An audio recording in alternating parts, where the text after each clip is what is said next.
price ceilings and price floors. When government is not satisfied with the market price, it can intervene the market and impose price controls.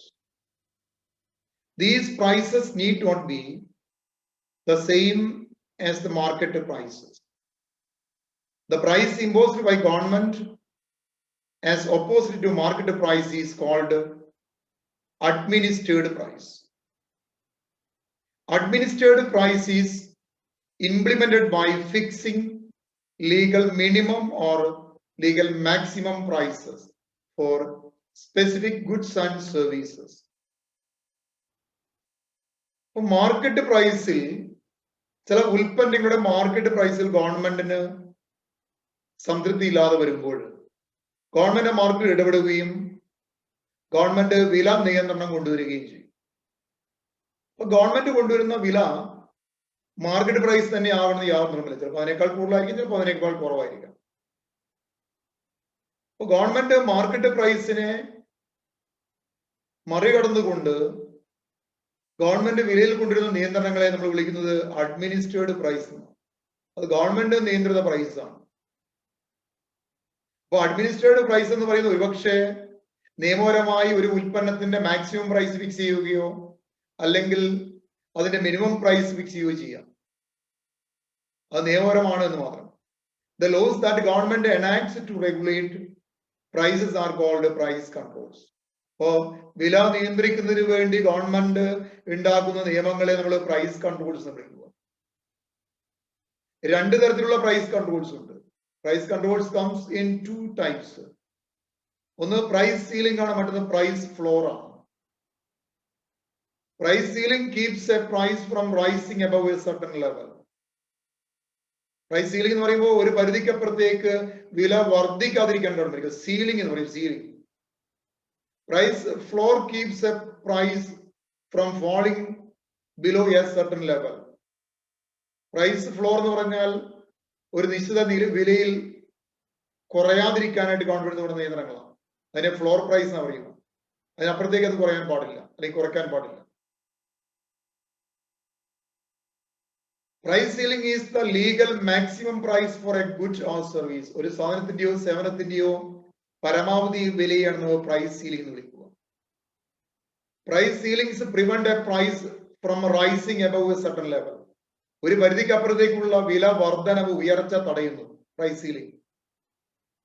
When a price ceiling is set below the equilibrium price, ഒരുപക്ഷെ price ceiling എന്ന് പറയുന്നത് government fix ചെയ്യുന്ന equilibrium price താഴെയാണെന്ന് കരുതുക. Quantity demand will exceed quantity supplied. അവിടെ എന്താ സംഭവിക്കുക? Demand കൂടുതലും സപ്ലൈ കുറവുമായിരിക്കും. റിസൾട്ട് എന്താ? എക്സസ് ഡിമാൻഡ് അല്ലെങ്കിൽ ഷോർട്ടേജ് ഉണ്ടാവും. ഡിമാൻഡ് എക്സസ് ആയിരിക്കാം അല്ലെങ്കിൽ സപ്ലൈ ഷോർട്ടേജ് ആയിരിക്കാം. Price ceilings are enacted in an attempt to keep prices low for those who demand the product, be it housing, prescription drugs or auto insurance, etc. എന്തുമാകാം. ഒരു വിഭാഗം ആളുകൾ demand ചെയ്യുന്ന ഉൽപ്പന്നങ്ങളുടെ വില നിയന്ത്രിക്കുക. ചിലപ്പം ചില മരുന്നുകളാകാം, വീട്ടാവശ്യ സാധനങ്ങളായിരിക്കാം, ഇൻഷുറൻസ് ആയിരിക്കാം, എന്തുമാകാം. But when the market price is not allowed to rise to the equilibrium level, quantity demanded exceeds the quantity supplied, and thus a shortage occurs. അങ്ങനെ equilibrium price താഴെയാണ് നിശ്ചയിക്കുന്നെങ്കിൽ തീർച്ചയായും അത് ഷോർട്ടേജ് ഉണ്ടാവും. നമ്മൾ കണ്ടു കഴിഞ്ഞു. Those who manage to purchase the product at the lower price given by the price ceiling will benefit, but sellers of the product will suffer along with those who are not able to purchase the product at all. ഇവിടെ എന്താണ്? ഇത്തരത്തില് equilibrium level താഴെയാണ് maximum price means price ceiling വെക്കുന്നതെങ്കിൽ അത് വാങ്ങുന്നതിനെ സംബന്ധിച്ച് മെച്ചമാണ്, പ്രൊഡ്യൂസറെ സംബന്ധിച്ച് മെച്ചമായിരിക്കില്ല. അപ്പോ ബയേഴ്സിനെ സംബന്ധിച്ച് ഗുണകരമാണ്, വാങ്ങുന്നതിനെ സംബന്ധിച്ച് ഗുണകരമാണ്, പക്ഷെ സെല്ലേഴ്സിനെ സംബന്ധിച്ച് അത്ര ഗുണകരമല്ല. Quality is also likely to deteriorate. അങ്ങനെ വരുമ്പോൾ ക്വാളിറ്റി ഡിറ്ററിയോറേറ്റ് ചെയ്യാൻ കുറയാൻ കാരണമാകും. So the effect of price ceiling can be explained with the help of a diagram. Please look at the diagram. Diagram നമുക്ക് നോക്കാം. OX-ൽ നമ്മൾ ക്വാണ്ടിറ്റി ആണ് എടുത്തിരിക്കുന്നത്. OY-ൽ പ്രൈസ് ആണ്. Quantity thousands of rental units ആണ്. റെന്റുമായി ബന്ധപ്പെട്ടാണ് പറയുന്നത്. പ്രൈസ് മന്ത്ലി ആണ് നമ്മൾ കൊടുത്തത് റെന്റ് എന്ന് പറയുന്നത്. The original intersection of demand and supply occurs at E0. DD ആണ് ഒറിജിനൽ ഡിമാൻഡ് കർവ്, SS ആണ് ഒറിജിനൽ സപ്ലൈ കർവ്. അത് ഇന്റർസെക്ട് ചെയ്യുന്ന പോയിന്റ് ആണ് E0 എന്ന് പറയുന്നത്. അതാണ് original equilibrium. If demand shifts from D0 to D1, D0 ൽ നിന്ന് D1 ഡിമാൻഡ് മാറി ഷിഫ്റ്റ് ചെയ്യുന്നു കരുതുക. The new equilibrium would be at E1. പുതിയ ഇക്വിലിബ്രിയം എവിടെയായിരിക്കും? E1 ലായിരിക്കും ഉണ്ടാവുക. ഡിമാൻഡ് വർദ്ധിച്ചു. Unless a price ceiling prevents the price from rising. If the price is not permitted to rise, the price rising അനുവദിക്കുന്നില്ല എന്ന് കരുതുക. The quantity supplied remains at 15,000. Quantity എവിടെ ഉണ്ടാവുക? 15,000 ഉണ്ടാവും. However, after the change in demand, the quantity demand rises to 19,000. പിന്നെ demand മാറിക്കഴിഞ്ഞു, price മാറുന്നില്ല, price ceiling കൊണ്ടുവന്നു, പക്ഷെ ഡിമാൻഡ് വർദ്ധിച്ചു. അവിടെ എന്തുണ്ടാവും? ഡിമാൻഡ് എന്ന് പറയുന്നത് 19,000 ആയിരിക്കും ഉണ്ടാവുക. അവിടെ എന്തുണ്ടാകാം? ഈ പറയുന്ന 4,000 ഷോർട്ടേജ് ഉണ്ടാകാം. കാരണം sellers are not ready to supply more at lower prices. ഇനി മറിച്ച് ഇക്വിലിബ്രിയം പ്രൈസിന് മുകളിലാണ്, മാർക്കറ്റ് പ്രൈസിനേക്കാൾ കൂടുതലാണ് ചുമത്തുന്നതെങ്കിൽ ഡിമാൻഡ് കുറവായിരിക്കും, സപ്ലൈ കൂടുതലായിരിക്കും, എക്സസ് സപ്ലൈ ഉണ്ടാവും. ഇത് രണ്ടും സംഭവിക്കാം.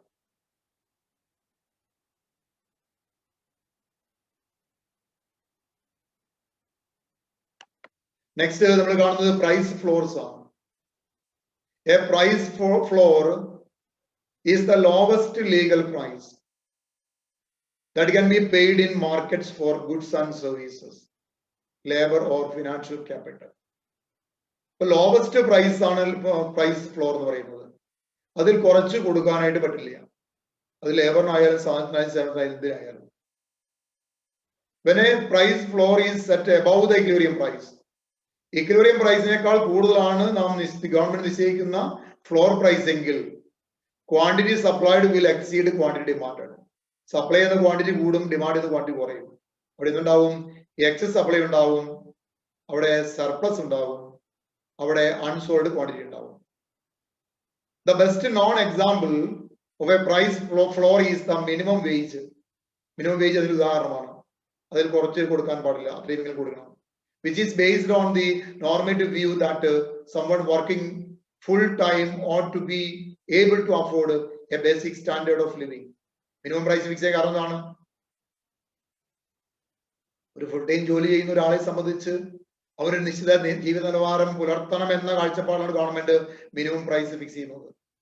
Price floors are sometimes called price supporters. അതിന് ചിലപ്പോൾ എന്ത് വിളിക്കാം? പ്രൈസ് സപ്പോർട്ടേഴ്സ് വിളിക്കാം. Because they support a price by preventing it from falling below a certain level. കാരണം എന്താണ്? ഒരു നിശ്ചിത വിലയിൽ കുറയാതെ അതിനെ സപ്പോർട്ട് ചെയ്യുന്നു. അല്ലെ, നെല്ലിന് സപ്പോർട്ട് പ്രൈസ് ഉണ്ട്. അപ്പൊ ഇങ്ങനെ ഓരോന്നിനും ഗവൺമെന്റ് പല കാലങ്ങളിലും പ്രഖ്യാപിക്കാറുണ്ട്. സപ്പോർട്ട് പ്രൈസ് പ്രഖ്യാപിക്കണമെങ്കിൽ ഫ്ലോർ പ്രൈസ് പ്രഖ്യാപിക്കാറുണ്ട്. Around the world, many countries have passed laws to create agricultural price supports. പല രാജ്യങ്ങളും കാർഷിക ഉൽപ്പന്നങ്ങൾക്ക് സപ്പോർട്ട് പ്രൈസ് കൊടുക്കുന്നുണ്ട്. Farm prices and thus farm incomes fluctuate sometimes widely. അതുകൊണ്ട് തന്നെ ഫാം ഇൻകത്തിലും ഫാം പ്രൈസിലും ഒക്കെ വലിയ വ്യത്യാസങ്ങൾ ഉണ്ടാകാം, ഏറ്റക്കുറച്ചിലുണ്ടാകാം. So even if on average farm income are adequate, some years they can be quite low. ചിലപ്പോഴൊക്കെ എന്താണ്? ഫാം ഇൻകം ആവശ്യത്തിന് ഉണ്ടാകാം ഒരു പക്ഷേ, ചിലപ്പോഴൊക്കെ സംഭവിക്കാൻ പോകുന്നത് ചിലപ്പോൾ അത് ആവശ്യത്തിൽ കുറവായിരിക്കും. The purpose of price supports is to prevent these swings. ഈ ഉയർച്ച താഴ്ചകളെ, കാരണം മാർക്കറ്റിന് വിട്ടു കൊടുത്താൽ ചിലപ്പോൾ കാർഷിക മേഖലയിൽ ചില സമയത്ത് നല്ല വില ഉണ്ടാകാം, ചില സമയത്ത് വിലയൊന്നും ഉണ്ടാവുകയില്ല. കർഷകർക്ക് ഉൽപ്പാദന ചെലവുകൾ കിട്ടില്ല. അപ്പൊ ഇങ്ങനെയുള്ള ഉയർച്ചാഴ്ചകളെ മറികടക്കാണ് പലപ്പോഴും ഗവൺമെന്റ് പ്രൈസ് ഫ്ലോർസ് കൊണ്ടുവരുന്നത്. So the most common way price supports work is that the government enters the market and buys up the product, adding to demand to keep prices higher than they otherwise would be. ഇവിടെ government ഇത് നിലനിൽക്കണമെങ്കിൽ government മാർക്കറ്റിൽ ഇറങ്ങി government ഇവ ശേഖരിക്കണം. ആ പറഞ്ഞ വിലയ്ക്ക് government ശേഖരിക്കാൻ തയ്യാറാകണം. അപ്പൊ നെല്ല് സംഭരിക്കുമ്പോൾ മിനിമം പ്രൈസ് കൊടുത്ത് ഗവൺമെന്റ് സ്വീകരിക്കണം.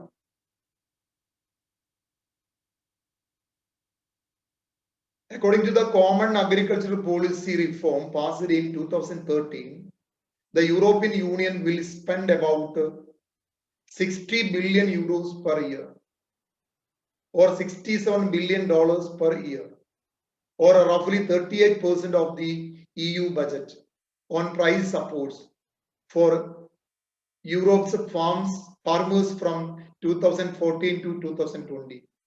ഇപ്പൊ യൂറോപ്യൻ യൂണിയനിലെ കാര്യം പറഞ്ഞതാണ്. അവരുടെ കോമൺ അഗ്രികൾച്ചർ പോളിസി പ്രകാരം അവർ മിനിമം സപ്പോർട്ട് കൊടുത്തിട്ടുണ്ട്. $60 ബില്യൺ ഒരു വർഷം, അല്ലെങ്കിൽ 67 ബില്യൺ ഡോളർ, അതും അല്ലെങ്കിൽ യൂറോപ്യൻ യൂണിയന്റെ ബജറ്റിന്റെ 38% പ്രൈസ് സപ്പോർട്ട്സ് ആയിട്ട് അവർ ഫാർമേഴ്സിന് കൊടുക്കാൻ അവർ തീരുമാനിച്ചിട്ടുണ്ട്. അത് കാണിക്കുന്നതാണ്, അതിനോട് പറയുന്നതിനാണ് ഈ പറയുന്ന പ്രൈസ് ഫ്ലോർസിന്റെ പ്രാധാന്യം എടുത്ത് കാണിക്കാൻ. So look at the diagram. The following figure illustrates effects of a government program that assures a price above the equilibrium by focusing on the market for wheat in Europe. Wheat market കുറിച്ചാണ് നമ്മൾ പറയാൻ പോകുന്നത്.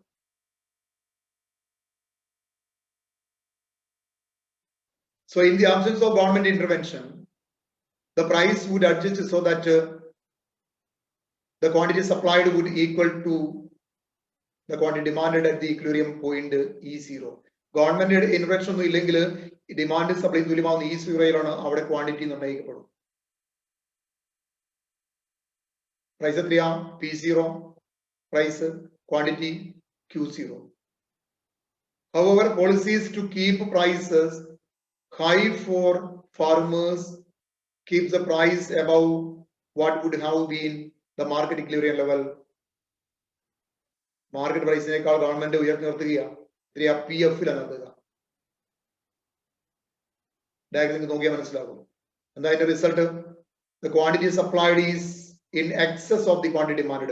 Quantity supply ചെയ്തത് QS ആണ്, demand ചെയ്യുന്നത് QD ആണ്. Demand കുറവ്, supply കൂടുതലും. അവിടെ എന്താ സംഭവിക്കുക? സർപ്ലസ് ഉണ്ടാകും. If the government is willing to purchase the excess supply, then the farmers will benefit from the price floor. But the taxpayers and consumers of food will pay the cost. So government ഈ സാധനം വാങ്ങാൻ തയ്യാറാവുകയാണെങ്കിൽ excess supply പ്രശ്നമില്ല, പ്രൊഡ്യൂസേഴ്സിന് പ്രശ്നമില്ല, ഫാമേഴ്സിന് പ്രശ്നമില്ല. Numerous proposals have been offered for reducing farm subsidies. നമുക്കറിയാം WTOയുടെ കാലഘട്ടമാണ്. Farm subsidy കുറയ്ക്കാനായിട്ട് നിരവധി നിർദ്ദേശങ്ങൾ വന്നുകൊണ്ടിരിക്കുക. In many countries, however, political support for subsidies for farmers remains strong. പല രാജ്യങ്ങളും രാഷ്ട്രീയപരമായ സമ്മർദ്ദം കൊണ്ടും സപ്പോർട്ട് കൊണ്ടും ഇപ്പോഴും ഫാർമേഴ്സിന് സബ്സിഡി കൊടുക്കുന്നുണ്ട്.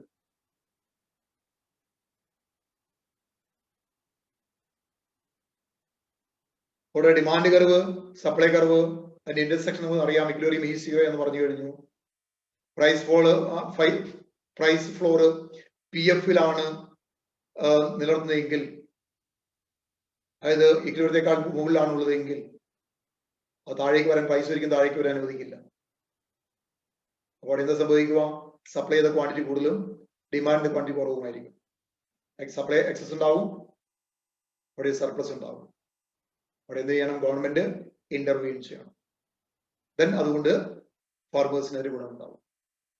ഓക്കെ, ഇതാണ് പ്രൈസ് ഫ്ലോറുമായി ബന്ധപ്പെട്ട് പറയാനുള്ളത്. Okay, thank you.